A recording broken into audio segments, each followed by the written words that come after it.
כשאני מטפל במרווחים, אני עושה דבר כזה, נגיד כל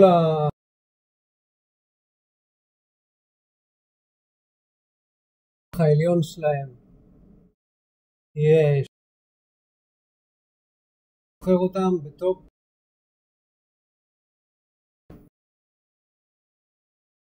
רוצה שהימני יהיה 3 מילימטר והשמאלי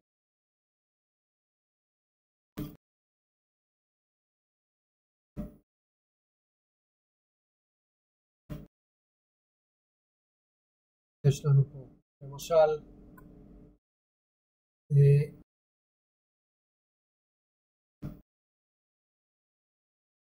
לטפל במרווח העליון של המגירה העליונה שהוא שונה מהמרווח העליון של כל המגירות האחרות. אצלי אני בוחר פה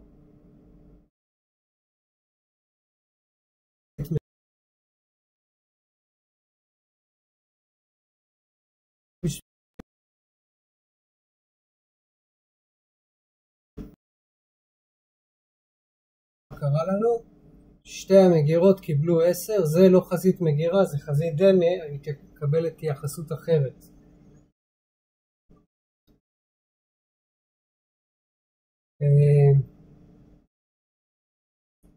נראה לי שזה עונה על הנושא של לטפל במרווחים בצורה אחידה, בצורה מהירה. אין כפתור אחד שעושה את זה, כי זה כל ארון מקבל פה משהו אחר.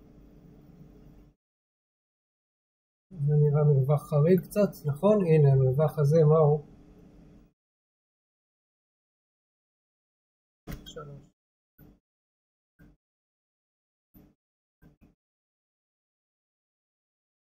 פה אני רוצה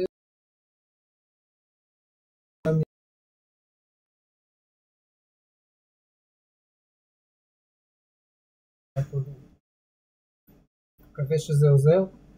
ביי.